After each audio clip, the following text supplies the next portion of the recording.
क्या तुम तो हाँ ये भूत को नहीं पता है। अच्छा बताओ, ये बताओ, ये कह रहे हैं हम जान रहे हैं कि वो ब्रह्म है, भूत को थोड़े पता है कि मैं ब्रह्म हूं। बताओ, इस संसार में भय तो लगता है, डर तो लगता है, अच्छा लगता है। अब तो शायद बंद हो गया या पता नहीं। पहले मोबाइल में रस्सी बांध के गले में लटकाए रखते थे। ऐसे एक मोबाइल में छेद होता था, उसमें रस्सी डालते थे, गले में लटकाते थे, क्योंकि कोई उसको छीन न ले या कहीं गिर, डर लगता है। बिल्कुल, जो निर्भय हो जाए परमात्मा, भय मुक्त होकर के वो परमेश्वर का स्वरूप होता है। संसार में प्राणी मनुष्य अज्ञानी रहते हुए कभी भय से मुक्त नहीं हो सकते। किसी न किसी चीज का भय, शत्रु मिल ना जावे, शत्रु के मिलने का भय होगा और मित्र के बिछुड़ने का भय होता है। मैं तुमको वो कथा सुनाऊंगा जिससे आपके भीतर का भय मिट जाए। एक कथा श्रीमद् भागवत की है। कुरु वंश में एक राजा थे जिनका नाम था परीक्षित। परीक्षिते कथां वक्तुं सभायां संस्थिते। वो एक महात्मा का अपमान कर दिया, उनके गले में मरा सांप डाला और संत ने उनको श्राप दे दिया, 7वें दिन तुमको सांप काटेगा, मर जाओगे। परीक्षित वहां से चले गए गंगा जी के किनारे सुक्ताल में, वहां सभा जुट गई। उस सभा में सुखदेव भगवान पधार गए। परीक्षित को भगवान की कथा सुनाने के लिए एक खबर चारों तरफ फैल गई। देवताओं को पता लगा, देवताओं के पास अमृत होता है, चंद्रमा के पास अमृत होता है। देखो, अमृत चंद्रमा के पास है, अमृत देवताओं के पास में है।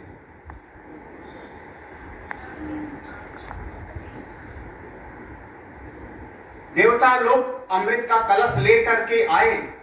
शुकम नत्वा वदन सर्वे स्वकार कुशलासुरा। देवता लोगों ने सुखदेव जी के सामने वो अमृत का कलश रख दिया।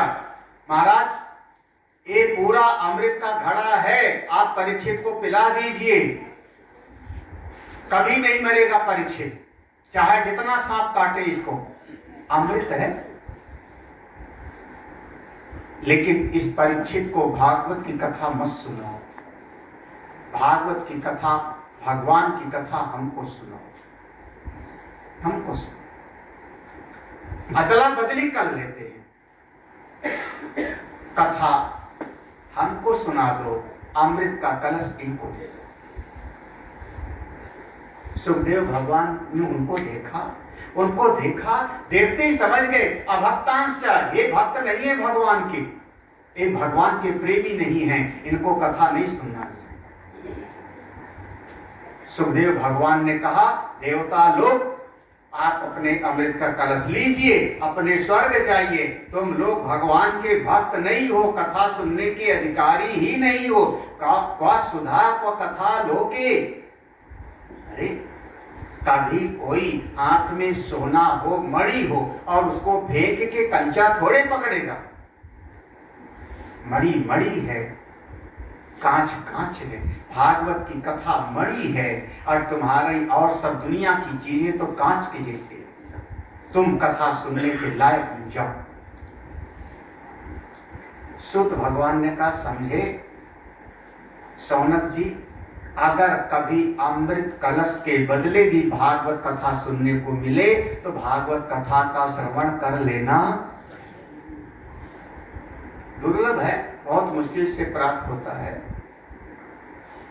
समय की बात है, अब थोड़ा सुलभ हो गई कथा। वृंदावन में जगह जगह कथा होती रहती। वृंदावन के कथा वाचक लोग भी, संत लोग भी भागवत कथा सुनाते हैं। इतना सुलभ 50 साल पहले नहीं था। अगर आप लोग 50, 60 साल, 70 साल अपनी पुराने समय की याद करो तो भागवत कथा भी इतना आसानी से सुनने को नहीं मिलता था। इस समय आसान हो गया है। और गड़बड़ी ये है कि जो चीज ज्यादा आसानी से मिल जाती है उसकी कदर आदमी कम करता है। क्या कहते हैं, घर का जोगी जोगना, घर का जोगी जोगना, आन गांव का सिद्ध। ये नहीं सुना आप लोगों ने? अरे घर में कोई बहुत बड़ा योगी हो जाए, सिद्ध हो जाए, तो घर के लोग, रिश्तेदार ही लोग उसको ताने मारेंगे, बड़ा योगी बना फिर रहा है, जोग लिया है। दूसरे गांव में जाएगा तो कहेंगे सिद्ध महापुरुष है। आसानी से जब कोई चीज मिलती है तो उसकी कदर कम हो। भागवत कथा अमृत के बदले भी सुनने को मिले तो मिल लेना चाहिए। 7 दिन कथा सुना था परीक्षित ने, और 7 ही दिन में जब उनको सदगति की प्राप्ति हुई, स्वर्ग की प्राप्ति हुई, और ये सूचना ब्रह्मा जी को पता लगा, ब्रह्मा जी चौंक पड़े। अरे अरे ये क्या हुआ? ब्रह्मा जी ने तराजू लिया, एक पलड़े पर सारे शास्त्र को रखा, दूसरे पर भागवत जी को रखा, और भागवत जी का पलड़ा नीचे रहा, समस्त शास्त्रों का पलड़ा ऊपर। तब ब्रह्मा जी ने कहा भागवत की महिमा अपरंपार है, भागवत जी की महिमा अपरंपार है। अगर कोई भागवत जी की 7 दिन की कथा सुनता है, उसका ब्रह्म संबंध हो जाता है। किसी समय पर भागवत की कथा को स्वयं नारद जी ने एक जगह पर बैठ करके श्रवण किया था। सनत कुमार जी ने कथा सुनाया था और नारद ने बैठ करके कथा सुना। जो स्वयं ब्रह्मा के मानस पुत्र हैं और भगवान के 24 अवतारों में से गिनती है सनत कुमार की, भगवान के अवतारों में गिनती है नारद जी की 24 अवतार में से। तो सनत कुमार भी अवतार हैं, नारद जी भी अवतार हैं, ब्रह्मा के ही दोनों मानस पुत्र हैं। तो सनत कुमार जी ने कथा सुनाई और नारद जी ने कथा का श्रवण किया। मैं तुमको वो कथा सुनाऊंगा। ये जो सौनक जी थे, इन्होंने कहा महाराज थोड़ा मेरी एक बात सुनिए। सूत भगवान, लोक विग्रह मुक्तस्य नारदस्य अस्थिरस्य। आप कह रहे हो कि 7 दिन तक सनत कुमार जी ने सुनाया और नारद जी ने सुना, लेकिन हमने जो सुना है पहले, ये सुना है कि नारद जी के पास तो अपनी कोई झोपड़ी भी, कोई सामान भी नहीं था, और नारद जी को श्राप मिला हुआ है कि 2.5 घड़ी से ज्यादा एक जगह पर टिक नहीं पाओगे। जब नारद जी के पास कोई सामग्री नहीं है, कथा सुनने में बड़ा आयोजन करना पड़ता है ना, खर्चा भी लगता है, व्यवस्था भी बनानी पड़ती है। आश्रम में कथा करवाना बड़ा आसान है, क्योंकि व्यवस्था आश्रम वाले कर लेते हैं। बनी बनाई बनती है। हाँ, आश्रम में जैसे माइक है, हाल है, भंडारी है, बर्तन धोने, वो सब व्यवस्था बनी हुई है। पैसा वैसा खर्चा दे दिया, सब आसानी से हो जाता है। घर पे सत्यनारायण की कथा भी सुनने होता था तो कितना इकट्ठा करना पड़ता था, सारा सामान इकट्ठा करना पड़ता था। तो कथा सुनने में व्यवस्था भी बनानी पड़ती है। अब व्यवस्था बनाने के लिए थोड़ा धन आदमी चाहिए। अकेला आदमी चना, कहते अकेला चना भार नहीं फोड़ सकता ना, अकेले आदमी का बस की बात नहीं है, 4 सहायक भी उसको चाहिए ना। अब पंडित जी ने कहा हल्दी लाओ, अब इतने में अभी हल्दी आई नहीं, तब तक दूसरे पंडित ने कहा कि अक्षत लाओ। अब बताओ, अगर अकेला होगा तो हल्दी लाएगा कि अक्षत? तब तक पंडित जी ने तीसरे ने कहा गाय का दूध लाओ। अब चलो ढूंढो गाय को। व्यवस्था बनाना भी उतना आसान नहीं होता। आप लोग कई बार शादी वगैरह में देखो, बड़ा मजा आता है। मैं तो यही सब देखता रहता हूँ। कई बार शादी में पंडित जी ने कहा हल्दी लाओ, जो वहां खड़ा है पीछे दूल्हे के पास में, उसने जोर से चिल्लाया, ए हल्दी ला। वो जो वहां खड़ा है उसने भी चिल्लाया, ए हल्दी ला। महाराज आधा घंटा हो गया, हल्दी तो हो, है ना।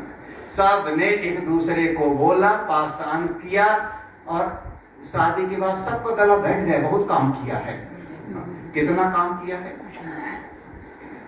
मतलब बस एक दूसरे को हुक्म, तो व्यवस्था बनाना भी आसान नहीं। और नारद जी के पास तो कोई सहायक भी नहीं था, ना नारद के पास सामग्री थी, ना उनका कोई सहायक था, और एक जगह पर टिक नहीं पाएंगे, श्राप भी है। तो नारद जी ने कथा कैसे सुनी साहब? ये तो मुझको बड़ा आश्चर्य हो रहा है भगवान। सूत जी ने कहा, तुमको अब आगे की बात सुनाऊं। एक समय पर देवर्षि नारद जी को स्वर्ग में देवताओं की कोई सभा थी, वहां बैठे थे, चर्चा होने लगी। तो स्वर्ग में चर्चा हुई, 14 लोकों में, मर्त्य लोक से बढ़कर के, पृथ्वी लोक से बढ़कर के और कोई लोक, हम लोग पवित्र हैं। हमारी भारत भूमि, इसको हम कहते हैं पवित्र है। उतना सुंदर नहीं है जितना सुंदर विदेश में कई और देश हैं। आप इस पे ध्यान रखना, मैं देख के बोल रहा हूँ। हाँ, उज्बेकिस्तान हमने देखा कितना व्यवस्थित, इंग्लैंड देखो कितना व्यवस्थित, लंदन, और देश ज्यादा सुंदर है।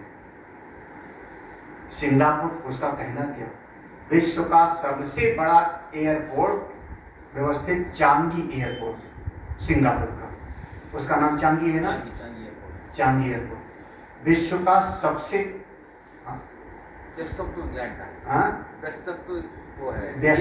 है, बिजी है, ज्यादा सुंदर नहीं उतना। एशिया का आपका इंदिरा गांधी को कह लो, एशिया का सबसे बढ़िया जो है टर्मिनल 3 है। सिंगापुर इतनी सुंदर कंट्री, सुंदर है, पवित्र नहीं है। कहीं पर चाय पीने का भी दिल नहीं करता कि ना जाने वहां झींगा मुंगा क्या दे दे हुए। अच्छा, आपको पवित्रता पसंद है कि सुंदरता? दो में से, हाँ, समझाओ मुझको। सुंदर तो हो सकता है, लेकिन वहाँ समझाइए कैसे? कैसे सुंदर? देखने में सुंदर होगा, लेकिन पवित्रता नहीं होगी। कैसे? खान हमको जमा नहीं है अभी, समझे? खान पान में सही कह रहे हो, कहे सही रही, अभी मेरी समझ में नहीं आया, मोटी बुद्धि में। चलो 2 दृष्टांत देता हूं। आप यहां से नीचे उतरो, मेरे कमरे के पास आओ, मेरे कमरे के पास आओ। हाँ। वहां पर मान लो एक पत्थर लगा हुआ है जो 400 रुपए फुट का है, महंगा है। आप मंदिर में चले जाओ, कहीं पे चले जाओ, 500 रुपए फुट का पत्थर, कीमती है ना पत्थर, कीमती है ना। लेकिन वहां जरा सा गंदगी पड़ी है, चाय गिर गई थी, कुछ और हो गया था, गंदा पड़ा है। अब वहां बैठने का दिल करेगा आपको? ऊपर महंगा तो है ना, महंगा है, सुंदर है, लेकिन अब आप वहां पर बैठना पसंद है, बल्कि बगल में जाकर के भले 5 मिनट खड़ा रहेंगे, या बगल में कोई और होगा तो वहां बैठ 10 रुपया के आसन पे बैठ जाओगे, 150 रुपया का एक आसन बिछा देंगे, वहां बैठ जाओगे।